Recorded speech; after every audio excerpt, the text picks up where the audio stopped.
Hello students. Today we are going to start learning an important and very popular computer programming language, and that is the C programming language. Students often ask me, when there are so many new things on the block like the PHP, Python, Java, then what is the need to learn this 40-year-old C language which has become almost obsolete? My question to them is, which is the best drink when you're thirsty? Soft drink or a glass of water? After all, soft drink too is made up from water only. Do you get my point? I'm sure that you will agree with me. So don't just think whether you should learn C or not. Just do it. That's all. In fact, thousands of books have been written in C since it was developed way back in 1972. You will find millions of websites on the internet. Because of its simplicity, powerfulness, and flexibility, these days it is becoming a part of school curriculum too. Despite this, it still is a part of the curriculum of engineering, diploma, postgraduate degrees all over the world. So here it is our first attempt to unfold the mysteries of this beautiful language completely in a different way. I mean, I'll not just concentrate on the syntactical part of C language, but also exhibit the inner beauty of C language during this exciting journey. Maybe that is the reason C is many times considered as the mother of all languages in the computer programming world.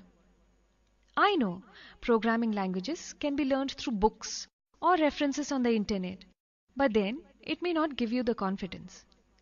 Millions of videos are also available on the internet, but then you will find they are either monotonous or teacher assuming. Here, I will be concentrating on the thought process of the language designers by focusing on the basics of the language, and I'll assume that the student does not know anything about programming. So, to let you understand this language, I have taken help of many happenings and some day-to-day activities which happen around us. I'll be trying to give you some real-life examples so that you will be able to apply analogy to understand the C language, and I'm sure that you will definitely like this new approach. Sometimes it so happens, that you prepare just for the sake of passing a particular examination, or you want to face the interview board, or only for Viva. But then it will not go a long way. As I said earlier, why any novice programmer must start from learning C language? Only because variety of thousands of applications have been written in C language. Operating systems like the Unix, substantial routines in Microsoft's operating systems like the Windows 95, Windows 98, XP have also been written in C. I have heard that the application software like MS Word has been developed with the help of C and C++. A few references on the internet claim that Autodesk has used power of C for developing animation software like the Maya. So, if such is the case, then it would always be a good idea to start the career in software by mastering the C language, isn't it?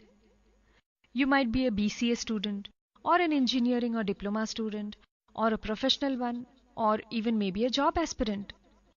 Fundamental knowledge of computer in programming perspective is a must. After working in this industry for more than around 2 decades, I have come to the conclusion that fundamentals of computer and working knowledge of any single operating system is a must before you start learning any programming language. Even though you're well aware about computer fundamentals, this would act as something like a refresher module to understand further topics. Never underestimate the power of common man. Yeah, what I mean here is the fundamentals of any technical subject. You might be aware that before we start learning a programming language, we need to know that the computer system is comprised of hardware and software. Hardware generally comprises of the monitor, keyboard, mouse, CPU, etc. Whereas the software is a set of programs. Then again, the software is broadly classified into two types. One is the system software, which is used for running a system, for example, operating system, and the other is system software. I'm coming to those other system software examples in a short while. The other type of software is application software, which is typically used by, the end user for day-to-day tasks. What you see on the left side of the frame on the monitor is the hardware. Yeah, on the left side of the monitor, you can see it is the hardware. And that on the right hand side is the software. Both these hardware and software are handled by primary software called operating system. Yes, OS, the operating system. For end user as well as a programmer, knowing the block diagram of the computer is very important for learning any computer programming language.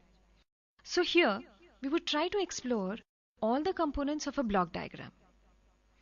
Block diagram, we can also call it as logical flow diagram. When I am telling you about the core fundamentals of computer, it may so happen that you tend to ignore this topic and just want to jump on to the next topic.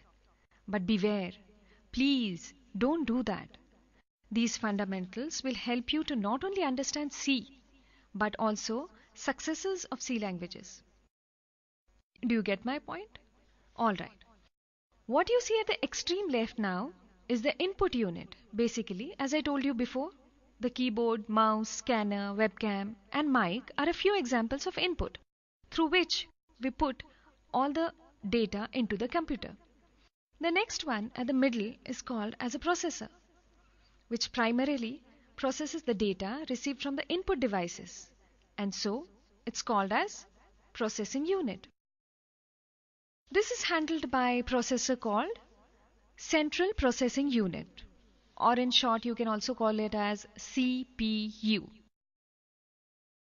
Artistically, sometimes it is also called as the brain of the computer. Yeah, it is called the brain of the computer. Intel basically is name derived from Integrated Electronics, and the other one, AMD. It means Advanced Micro Devices. These are processor designer companies. Both of these have got family of processors. I like this word, family, because it goes on expanding. How nice. IBM and Motorola are also well-known players in this industry. Once the data and instructions are processed by the processor, it is sent to the monitor, which usually acts as an output device. It is also sent to the storage device for storing the information. You should not forget that monitor is just display device, and it acts only as a canvas to show the information retrieved from the temporary storage, that is the RAM. RAM, the RAM. Likewise, the printer, speaker, and the projector are also various output devices. Data from the input device, that is data to be processed, and information to be sent to the output device like the monitor or printer. Computer needs some kind of storage media for intermittent storage of data or information. Now, can you tell me a few examples of storage devices? Yes, the hard disk, RAM, magnetic tape, CD, pen drive. These are few types of storage devices. As seen before, knowledge of storage is necessary for understanding concepts of C language, which is habitually overlooked or ignored by a new learner. And he just tends to jump directly for writing programs. But we will try to devote some time exclusively for storage. Now, let's have a look at the storage. Storage is basically divided into two categories. Yes, one is primary storage and the other is secondary storage. Primary storage is volatile memory and so temporary in nature. An exception is only read-only memory. On the contrary, secondary storage, which we just studied, is of permanent type. Yes, it is permanent in nature. Primary storage is provided by making provision on the RAM, RAM. Here onwards in C, I will be referring RAM as a memory. I repeat, I will be referring memory for RAM or a small portion of RAM as a memory. So subsequently, data on the RAM is also temporary and volatile. When we start the computer, which is called as booting a computer, operating system along with necessary applications is loaded onto the RAM. Initially, the operating system needs to be loaded onto the RAM. The important task of taking part of this OS, that is the operating system, is handled by startup routines available on the ROM. Yes, this time it is ROM, ROM. Then the operating system is loaded onto the RAM again, RAM. Operating system then loads device drivers which are necessary for running various devices attached to the computer. In the end, necessary applications are loaded and desktop is provided for the end user. RAM acts as a working space for running various applications available in the computer system.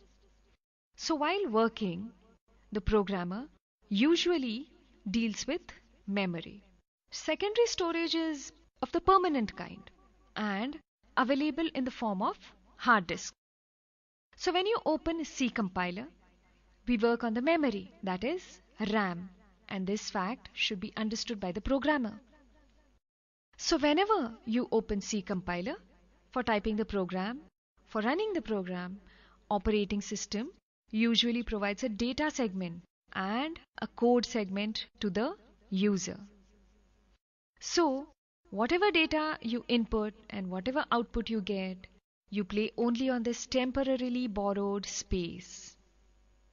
Only exception is file handling, where input and output have got connection along with secondary storage devices like disks, but it would be in our last chapter. Till then, we'll only be dealing with RAM, that is RAM.